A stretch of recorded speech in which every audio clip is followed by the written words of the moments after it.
자, 여러분, 이거 제가 어제 한번 올렸던 내용이죠. 그런데 한번 잘 들어보세요. 최근에 검찰에서 한동훈 검사의 명예를 훼손한 혐의로 유시민이에 대해서 징역 1년을 구형하는 그런 일이 있었습니다. 한동훈 검사가 그러니까 허위사실 및 명예훼손으로 이 유시민이를 고소를 해가지고 얘가 마음대로 입을 놀리고 다니던 것에 대해서 참교육을 하고 있는 그런 상황이라는 거죠. 자, 그런데 오늘 또 재밌는 사건이 터졌습니다. 한동훈이 유시민을 또다시 별개로 1+1으로 고소를 한다. 법적 조치를 할 일이 생겼다라는 겁니다. 아주 재밌는 사건이죠. 이게 어떻게 된 거냐면은 최근에 유시민이가 언론과의 인터뷰에서 한동훈 검사에 대해서 조사도 받지 않고 무혐의 처리를 받았다라며 또 투덜투덜 이렇게 자기 편한 대로 마음대로 허위 사실 이렇게 떠들어대다가 딱 걸려버렸기 때문입니다. 자, 요게 어떻게 된 건지 제가 설명을 좀 드릴게요. 무엇에 대해서 무혐의 처리를 받았다라고 지금 유시민이가 떠든 건지 제가 설명을 좀 드리겠습니다. 자, 예전에 문정부와 민주당 지정에서는 이 몇 년 전에 조국 전 장관을 수사했다라는 이유로 한동훈 검사를 굉장히 미워하고 눈의 가시처럼 여기고 있었습니다. 그래서 민주당 애들이 들고 나온 게 뭐다? 그렇죠. 바로 검찰과 언론이 유착되어 있다라는 그런 허구의 소설, 즉 검언유착이라고 말하는 허구의 프레임이었습니다. 자, 그런데 조사를 해보니까 한동훈이는 결국 그냥 무혐의가 나와버렸다라는 거죠. 혐의가 없다라는 겁니다. 이건 진짜 해도 너무 말도 안 된다라는 거죠. 심지어 자기들 정권 하에서 뭐 서울중앙지검장이라든지 이런 인사를 자기들이 틀어쥐고 있는 상태에서 무혐의 결과가 나온 거니까요. 이건 다른 검사들이 봤을 때 진짜 이거는 혐의가 없다라고 결론이 나온 겁니다. 자, 그런데 여기까지 오는데도 정말로 어렵고 위험한 과정들이 있었다라는 거예요. 간단하게 설명을 좀 드리자면은 현 문재인 정부에 지금 노골적으로 충성을 바치고 있는 사람이 있죠. 낙하산 인사로 내려온 검사가 있는데 이게 바로 이성윤이라는 사람입니다. 근데 계급은 굉장히 높아가지고 서울중앙지검장을 이번에 그 어떤 보은성 인사로 맡고 있는 그런 사람이죠. 자, 그런데 이 이성윤 중앙지검장이 한동훈에 대해서 진작에 무혐의 결론이 나왔던 거를 결재해주기를 몇 번이나 부당하게 거부해오고 있었다라는 겁니다. 왜냐? 그야 이제 문재인 정부에 충성하고 잘 보이기 위해서 자기 부하를 팔아넘기고 있다라는 겁니다. 자기들 입맛에 안 맞는 사람이기 때문에 한동훈을 찍어내려고 이렇게까지 비겁한 행동을 하고 있었다라는 거예요. 없는 죄를 만들어서라도 찍어내고 싶었던 거죠. 그리고 똑같은 행동을 했던 인간으로 법무부 장관 박범계라는 애가 있습니다. 이 인간은 무려 대선이 끝나고도 끝까지 이제 자리에 집착을 하면서 무혐의 처분이 나왔던 한동훈이를 어떻게든 엮어 넣어 보려고 수사 지휘권 발동을 최근까지 추진하려고 했을 그런 사람입니다. 자, 그런데 결국 대선도 지나갔고 대선에서 우파가 이겼죠. 그러니까 결국 없는 죄를 억지로 덮어 씌우려고 하니까 이제 현 시점에서 더 이상 그게 되겠습니까? 안 된다라는 거죠. 무혐의가 나온 겁니다. 근데 자기 밑에서 일하던 검사가 무혐의가 나왔다는데 법무부 장관이라는 인간이 말하는 꼬라지 좀 보세요. 아쉽다라는 소리를 하고 있습니다. 엮어놓지 못해가지고 아쉽다라는 겁니다. 그리고 아직까지도 인정을 못해가지고 궁시렁거리고 있죠. 냉정한 현실의 결과물이 어쩌고 뭐가 어쩌고 이런 소리를 하는 겁니다.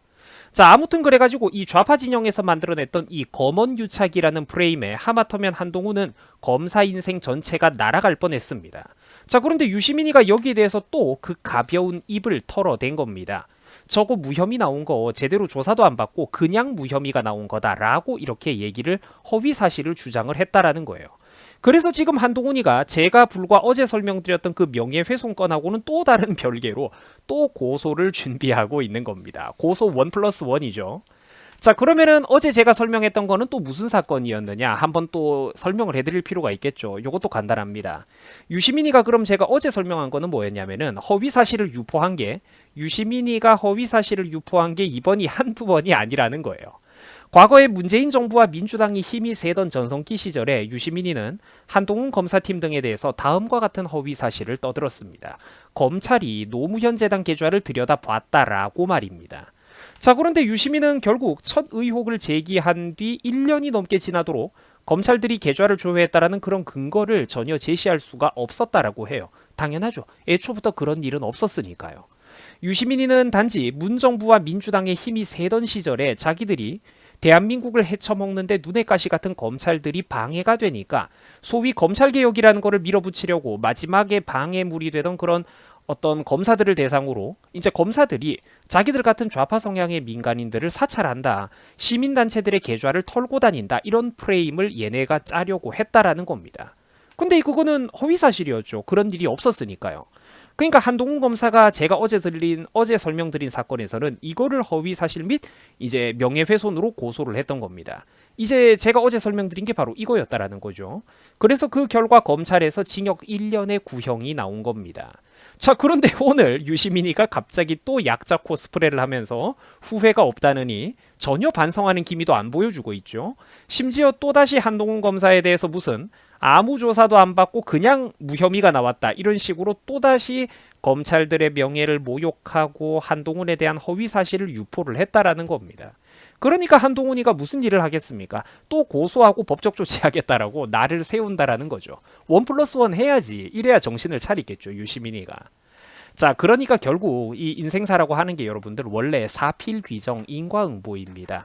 자기가 저질렀던 그 업보가 결국에는 다 돌아온다라는 거예요. 민주당 진영의 애들은 이제 발등에 불이 떨어진 거죠. 자기들의 손으로 키웠던 검사들에게 자기들이 이제 당할 차례가 된 겁니다. 조국 수사랑 어떤 정권 비리 같은 거 한두 개 건드렸다고 이제 부당하게 핍박을 하다가 이제 자기들이 이렇게 당할 차례가 됐다라는 거예요.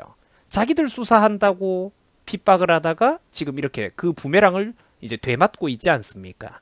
뭐 김어준, 최강욱, 유시민, 추미애, 박범계 등등 검사들에게 가짜 프레임을 만들어내면서 부당하게 검사들을 그렇게 핍박해 댔던 이런 인간들, 이제 자기들이 그 대가를 치를 때라는 겁니다.